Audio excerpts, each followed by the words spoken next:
Renan, aproveitando aí, quando o Partido Missão apresentou o plano de governo para o Tribunal Superior Eleitoral, eu vi as manchetes da imprensa e, obviamente, as manchetes contêm várias sínteses sobre propostas que são mais esmiuçadas no plano de governo. E uma dessas sínteses, além de desfavelização, que a gente pode falar depois, é fim do Bolsa Família.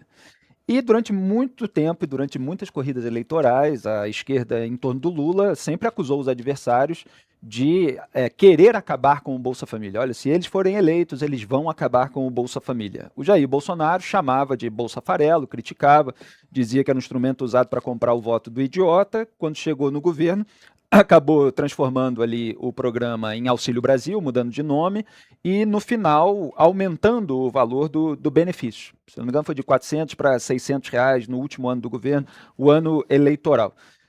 E o que é essa proposta sua, do Renan Santos, do Partido Missão, para mudar o modelo do Bolsa Família? Ela pode ser sintetizada assim, que seria o fim do Bolsa Família? Aí houve um pouco de preguiça de alguns veículos de imprensa, que estão loucos para me pintar como autoritário, como alguém que não gosta do povo, essas coisas. A gente vai alterar o Bolsa Família porque a diferença entre o remédio e o veneno é a dose. Quando você vai para o Nordeste e 40% dos domicílios estão no Bolsa Família, é que já não é mais remédio, virou veneno. Quando a carreira de uma pessoa de uma cidade pequena no interior do Nordeste ou interior da região Norte passa necessariamente em ir no CRAS obter um Bolsa Família, significa que aquele modelo econômico fracassou. E em vez dos governadores estaduais, dos prefeitos, o governo federal focarem de maneira desesperada em aumentar a atividade econômica, como por exemplo não sabotando o agro, eles fazem o contrário. Eles sabotam o agro, eles sabotam a atividade econômica, vivem da distribuição de emenda, da compra de voto puro e simples e do oferecimento do Bolsa Família. Isto vai acabar. Um homem ou uma mulher em idade economicamente ativa, sem filhos, não pode ter o Bolsa Família. Até tá no nome, é Bolsa Família. Bolsa Família. Agora, uma mãe que tem 2, 3, 4 filhos numa cidade que não tem atividade econômica, ela precisa do Bolsa Família. Na verdade, eu prefiro até tirar de quem vai ter que trabalhar e colocar um pouco a mais para essa mãe do que o contrário, como está sendo Só, feito. só um detalhe, homem e mulheres solteiros, você Agora diz? o Ou o governo casal já constituiria uma o família? governo agora está permitindo que solteiros obtenham. Foi recente. Solteiro sem filho, aí Exato. você pretende tirar. Não pode ter, assim, isso é uma loucura. E aí o que nós vamos fazer? Primeiro, em municípios em que não há atividade econômica, nós vamos trazer frentes de trabalho. Como o Roosevelt fez em 29.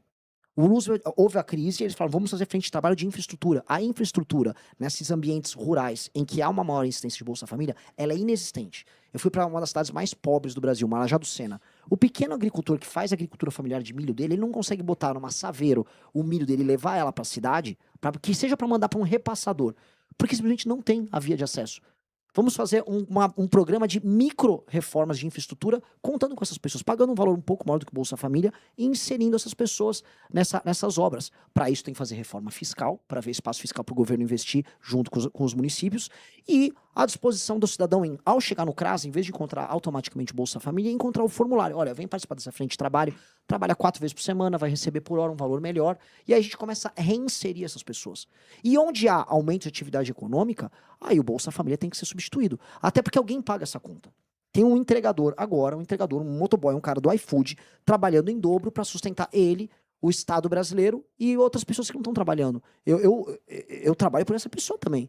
Eu tenho que olhar pro cara que tá pagando esse imposto que não aguenta mais trabalhar. Paga um celular caríssimo pra poder trabalhar, a moto tá insuportável para ele pagar. Hoje ele tem que parcelar a pizza no iFood. As pessoas estão ficando pobres. Então, eu tenho que ter um lado no início. No lado, agora, é a galinha dos ovos de ouro, que é o trabalhador brasileiro. Eu vou salvar o trabalhador que está pagando a conta, vou desafogar ele e vou criar meios para a pessoa que está no Bolsa Família poder sair. Do jeito que tá, parece que a gente comemora, aumentou o número de pessoas no Bolsa Família. Isso virou loucura. Só um pontinho aí a respeito disso, porque muitas vezes a gente vê críticas no campo da direita a ascendência que o PT tem sobre uma boa parte da população do Nordeste e uma boa parte que é beneficiária do Bolsa Família. O senhor tem viajado bastante pelo Brasil. O senhor chegou a falar disso lá no Nordeste? Quer dizer, existe adesão em determinados segmentos da população a uma ideia como essa? Ou o senhor entende que a população lá seria mais refratária a esse tipo de proposta? Felipe, eu sou muito honesto, lá e aqui. Vai ter uma parte da população que, olha, papai Lula, eu recebo um Bolsa Família e eu não quero ouvir o que você tem a dizer. Existe uma parte da população e, honestamente, eu não tenho muito a tentar convencer essa pessoa. Essa pessoa só acredita num modo de vida que foi ofertado para ela no começo dos anos 2000, ali, quando surge o Bolsa Família, e não tem muito papo. Agora, as pessoas mais novas têm isso aqui na mão, o celular. E o celular mostra outros Brasis. Então essa pessoa vai lá, tá no Instagram, tá no TikTok, ela vê um vídeo de algo que tá acontecendo em Santa Catarina, algo que tá acontecendo em Goiás, algo que tá acontecendo no Mato Grosso. Descobre que o primo foi morar no Mato Grosso e arrumou um emprego e tá ganhando bem. Essas pessoas estão migrando. Então a primeira resposta que essas pessoas estão dando lá no Nordeste é migrar. Tanto que o Nordeste continua empurrando a população jovem para fora. O único estado que não está com fluxo negativo populacional é a Paraíba, o resto está todo expulsando a própria população. Então esse jovem já está tomando uma decisão. Ele não quer ver do Bolsa Família, ele quer trabalhar em outro lugar. Agora, quem fica na cidade? Às vezes tem que cuidar de uma mãe, às vezes vive num núcleo familiar, perdido num rincão. A essa pessoa tem que ser dada a oportunidade dela não ficar no Bolsa Família. A gente tem que começar a salvar, especialmente as gerações mais novas. E isso explica muito o porquê eu ter, quando eu rodei o Nordeste, adquirido uma boa intenção de voto, sendo uma pessoa mais à direita, nesses locais, porque eu falei com mais jovens. O mais jovem no Nordeste, ele quer emprego, quer comprar coisas e não quer ser roubado. São as 3 coisas que ele quer. É muito simples. É diferente, às vezes, da mãe ou do pai mais velho, que essas pessoas já meio que aceitaram de maneira passiva o assistencialismo como o único recurso para sobreviver. Diogo da Luz. Olha, tudo muito bom, faz tudo muito sentido, mas precisa chegar no segundo turno e depois vencer o segundo turno, senão não dá para fazer nada disso, né? E a gente vê que sua campanha entre os jovens e no meio digital vai indo muito bem. O outro que vem se destacando de alguma forma é o Caiado, do lado analógico. Ele fala com os mais velhos. Muitos amigos meus não conhecem e estão perguntando quem é o Renan? Quem é o Renan? Agora, será que haveria possibilidade de repente Renan e Caiado se juntarem para abater primeiro o Flávio Bolsonaro, que seria o primeiro adversário? Não adianta querer resolver o Lula antes do Flávio Bolsonaro e depois ir combater o Lula com firmeza? Adoraria, o Caiado tá convidadíssimo a vir compor meu time. A última vez que eu trabalhei junto com o Caiado foi no impeachment da Dilma Rousseff e trabalhamos em conjunto, a gente liderou as ruas, ele se juntou a nós e vencemos. Então, quando trabalhamos juntos, vencemos o PT. O Caiado está convidadíssimo a fazer parte do nosso time. Agora, o exército do Caiado, o exército de redes, o exército eleitoral, não está com a mesma energia do que o nosso. Mesmo com muito mais recursos, mesmo tendo sido governador de Goiás, veja, ele partiu de uma base muito maior do que a minha. Eu ultrapassei ele já na maior parte das pesquisas. Então, meio que assim, alguém tá em ascensão e outro nem tanto. Então acho legal, seria generoso da parte dele se juntar ao nosso time. Chico Graziano. Vou voltar ao assunto do Bolsa Família, porque a impressão que eu tenho, no mundo que eu mais conheço, que é o mundo caipira, que é o mundo do interior, e ligado ao agro, é que o Bolsa Família ficou uma espécie assim de boca livre. Todo mundo está no Bolsa Família. Quer dizer, o programa que surgiu lá atrás, na época, com o Auxílio Educação, na época do Paulo Renato, no Ministério da Educação, que era para as famílias botar a criança na escola, quer dizer, tinha uma contrapartida para você proteger os pobres, né? E a dona Ruth Cardoso também tinha um programa lá da Comunidade Solidária, que era pegar os bolsões de pobreza do Brasil e para esses você garantir uma renda mínima. Até daquela ideia mesmo do Suplicy e tal. Não, você garante para esse. Agora, para todo mundo não dá. Então, parece-me aquilo que você estava dizendo, e o agro poderia ser novamente o interiorzão do Brasil, não a porta de saída, mas você favorecer essas pessoas terem o seu ganho próprio, terem a sua renda. Quer dizer, em vez de vender esmola, você vender aquilo que o Diogo gosta de falar, vender prosperidade para as pessoas. Você sente que um discurso desse, em defesa da prosperidade, que é muito importante, por exemplo, nos Estados Unidos, que dizem, aliás, que lá vai bem por causa da formação religiosa, histórica, e a nossa aqui na relação, na história portuguesa, católica, que tipo, você fica rico, você é condenado pela sociedade, né? A geração de riqueza pelas pessoas. Você acha que isso é um discurso que pega para esse pessoal mais jovem? Por mais jovem, com certeza. Há uma ambição, e isto aqui gerou isso. Tem uma história, não quero estender história, mas é legal trazer.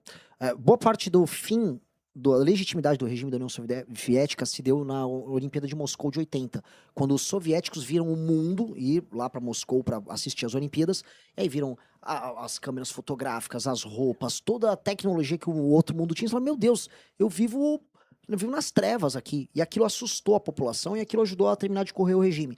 O celular está fazendo com que as pessoas que vivem nesses rincões com Bolsa Família falem, a vida não precisa ser assim. tem gente vivendo muito melhor em outros lugares. E isso ajudou, olha o exemplo que deu, a motivar uma migração diferente. Antigamente a migração era São Paulo, Rio.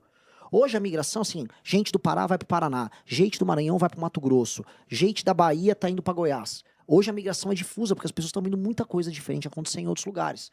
E as pessoas querem essa prosperidade. É nítido, as pessoas querem consumir, as pessoas veem modos de vida que elas falam, pô, isso aqui é o que eu queria consumir tal coisa, eu queria comer tal carne, eu queria vestir tal roupa. Isso está acontecendo. O problema é que quando você está num lugar que não tem atividade econômica, e eu tô falando desses rincões do Nordeste, na região Norte, é desesperador. E aí a pessoa tem 3 caminhos. Desistir, muitas desistem e ficam simplesmente no assistencialismo. 2, migrar. E 3, crime. E a gente tem que oferecer o caminho justamente da prosperidade lá. E tem muito caminho. Conversei com a Confederação da Agricultura e falou, olha, o setor que mais emprega no agro é o cinturão verde, hortifruti. O Nordeste tem pouquíssimo hortifruti. Vamos levar muito cinturão verde para lá. Vamos fazer um programa junto? Bora, vamos fazer um programa. Vamos levar o agro organizado, mecanizado para outro setor? Vamos. Vamos começar a gerar e vamos invadir essas cidades pequenas com atividade produtiva. Isso, mais frente de trabalho, resolve muita coisa. Só que isso não para ali. A política de desfavelização que a gente precisa fazer nas grandes cidades, vai fazer com cidades como São Paulo e Rio. Lembrando, São Paulo é a cidade que mais tem Bolsa Família. Não proporcionalmente, mas em número absoluto, que é a maior cidade do Brasil. São Paulo tem que ter uma política nas periferias para logisticamente levar emprego para essas regiões, criar zonas econômicas especiais, está no nosso plano de governo, dentro de regiões mais periféricas, porque a pessoa se desloca menos e leva esse emprego para lá e tira essa pessoa também, vamos dizer, desse misto de assistencialismo com o emprego, o bico que a pessoa precisa fazer, né? Que hoje é isso. Hoje o agro, uma das coisas que mais reclamam em todo o Brasil é não consigo ninguém para trabalhar CLT, e todo mundo sabe que o Ministério Público do Trabalho tá louco para ferrar o agricultor, porque a pessoa que tá no Bolsa Família chega e fala, não quero registrado, vamos fazer um por fora. E aí é uma baita insegurança jurídica para o agricultor, que pode tomar uma fiscalização e se ferrar, e enquanto outra pessoa fala, né, eu tô no Bolsa Família, não quero perder. Eu trabalho, faço um bico aqui e ali, me dá uma graninha por fora e eu recebo um Bolsa Família. Este modelo é inviável. Tá inviável no campo e tá inviável na cidade. Renan, outra proposta sua que gera múltiplas interpretações, principalmente quando fica sintetizada numa palavra, como eu disse, é a desfavelização. Numa interpretação, vamos dizer assim, positiva, acho que as pessoas imaginam aquilo que o Trump disse que ia fazer com Gaza, né? Se tornar uma rede de hotéis luxuosos, com praias maravilhosas, etc. E, na pior interpretação possível, chegar talvez tratores e caminhões para arrancar os pobres das favelas onde eles moram, etc. Então, assim, vamos tratar aqui nas minúcias que proposta é essa? É para reduzir a pobreza, trazer infraestrutura, é para mudar as pessoas de localidade? O que é, de fato? Um estado como São Paulo, um estado como Rio de Janeiro, de longe o maior problema social é habitação. Problema social. Porque, falando agora como se fosse um esquerdista intelectual, a favela é um elemento transversal. Porque ela cruza vários problemas sociais que a gente passa. Então, gravidez na adolescência, mais presente na favela. Menor desempenho educacional na escola, favela. Presença do crime organizado, favela. Ausência de saneamento básico, favela. Precarização do trabalho, favela. A favela é um problema habitacional, urbanístico e social. Então, óbvio que a nossa interpretação do problema tem que ser uma interpretação humana. Eu estou falando de um problema social. E é um problema que mexe, inclusive, na paisagem urbana e mexe também, inclusive, na autoestima dos cidadãos de uma cidade. Isso é uma coisa meio óbvia. Você tá andando numa cidade e vê aquele problema, aquela chaga social, você sabe que aquilo é ruim. Então, reconhecer aquilo como um problema é o começo de tudo. A gente viveu nos últimos anos uma aceitação forçada por parte da imprensa mainstream de que a favela é algo bom e é parte da nossa identidade. Imagina, eu trato um problema social como parte da minha identidade. Isso não tem nenhum sentido. Que bacana, olha só essa ausência de esgoto aqui, isso é muito Brasil. Não. Então, o programa de desfavelização que a gente precisa ter é, 1, reconhecer o problema, 2, eliminar o crime organizado das favelas, porque o crime organizado está presente em praticamente todas as favelas do Brasil. Dá pra dizer que, assim, via de regra, onde há favela, há crime organizado presente. 3, entender que a atividade econômica precisa ser gerada. 4, e propriedade privada com título de propriedade. Já pararam para pensar a quantidade de PIB que está informal na sociedade brasileira porque a gente não reconhece a propriedade daquele terreno ou daquela casa, daquele casebre ou de um eventual apartamento por parte do Estado? Algo que poderia ser bancarizável, você poderia a pessoa investir, por exemplo, numa lojinha e ela bota uma hipoteca num espaço que ela tem, a quantidade de capital que simplesmente não existe. Então, a gente vai gerar um retorno em termos de PIB gigantesco a fazer isso. Mas, para isso, o Estado tem que depender de uma reforma fiscal enorme para poder gastar 90 bilhões por ano ao longo dos próximos anos para você fazer esse Programa Nacional de Desfavelização que vai reocupar o mapa urbano brasileiro e sem expulsar as pessoas das suas regiões. A questão toda é, ao te dar o título de propriedade e ao entender como funciona, vamos dizer, a dinâmica daquele bairro, ao entender quem vai precisar ser realocado porque é uma encosta e vai cair a favela, ou quem a gente vai precisar apenas reformar a casa dela e dar o título de propriedade, a gente vai construir bairros reais, vai trazer iniciativa privada, e o programa que a gente vai utilizar é com leilão reverso. Vamos trazer iniciativa privada para fazer infraestrutura urbana e fazer exploração comercial daqueles espaços em conjunto, naquele processo de urbanização, é tratar aquelas pessoas como cidadãos. Hoje, o favelado, vamos pegar esse termo, ele é um semi-cidadão. Ele é titular de alguns deveres, mas ele não tem praticamente direito nenhum. Isso quando não está na mão do crime. Desfavelizar significa integrar ele, não só à economia formal, mas integrar ele ao Estado brasileiro, a tornar ele cidadão. E eu acho que esse deveria ser o objetivo de qualquer presidente da República. O Brasil entender que favela é parte da própria personalidade é um Brasil que morreu por dentro. Ele só desistiu. Larga a mão aí, é favela e tamo junto, bota um Oruan aí. Isso não pode ser aceito. Eu acho que essa é uma grande revolução simbólica pra gente tocar no coração do nosso país. E só lembrando, né, o Lacerda já dizia que havia a grande guerra que os cariocas iam passar, que era a guerra do Rio de Janeiro contra a favelização do Rio de Janeiro. Hoje, essa guerra precisa ser nacionalizada. A gente tem que pegar o que o Lacerda falou naquela época e falar, esse problema agora é nacional e nós precisamos vencer dessa vez. Só um detalhe, o senhor falou reforma fiscal para combater a pobreza, que acho que está dentro desse bolo aí da desfavelização. Eu vejo que o senhor fala em vários vídeos e quando vai, inclusive, nas cidades, que o Lula fornece com uma mão e tira com a outra, porque ele dá vale gás, etc., alguns benefícios assim mais imediatistas, no entanto, com uma política econômica irresponsável do ponto de vista fiscal, com excesso de gastos que ele trata como estímulos, como incentivos, etc. Isso acaba gerando mais inflação e aí você eleva os juros no Banco Central para tentar remediar esse problema e aumenta os preços, enfim, as pessoas elas acabam perdendo dinheiro no final das contas. É mais ou menos, qual é a crítica, na verdade, eu queria que o senhor explicasse melhor, que o senhor faz ao campo da esquerda nessa área. É basicamente isto. Você explicou melhor do que eu costumo explicar. Quando o governo fica dando coisas supostamente de graça, por exemplo, o botijão de gás ou a energia elétrica de graça, que também não é de graça, eles incidem sobre a conta ou sobre o fornecimento daquele serviço. Em geral, isso recai sobre a classe média. Isso acaba gerando pressão inflacionária. Ao gerar pressão inflacionária, os preços em geral vão aumentar. Ao ter um aumento de preço, o que você deu de graça para a pessoa, olha, agora eu tenho um gás mais barato, o Lula me deu um gás. Tudo bem, mas o preço do arroz ficou mais caro. Tudo bem, mas a carne ficou mais caro. O que você vai cozinhar ali com esse gás vai ficar mais caro. Então a pessoa imediatamente já percebe o aumento de preço. E ainda tem a questão dos juros. Porque ao ter uma política econômica, uma política fiscal responsável, naturalmente os juros sobem não só para conter a inflação, mas também pela queda de credibilidade do Estado. E ao ver a queda de credibilidade da capacidade pagadora do governo, aí as pessoas, né, os investidores, olha, vou ter que, né, eu adquiro os seus títulos, mas tem que me pagar mais, que é a situação que a gente está agora. Situação que pode virar uma situação daqui a alguns meses de dominância fiscal, em que não há nada a se fazer, que é para onde o Estado brasileiro está caminhando. O cidadão brasileiro, mesmo com tanta coisa sendo dada pelo Lula, já percebeu que ele está cada vez mais pobre. Acho que isso é uma percepção geral. A classe média vê mais rápido, mas as pessoas mais humildes perceberam também. Então isso é um tema já dessa eleição.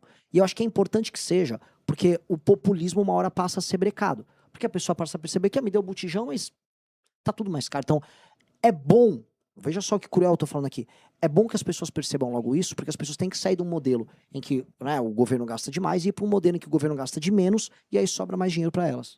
Diogo.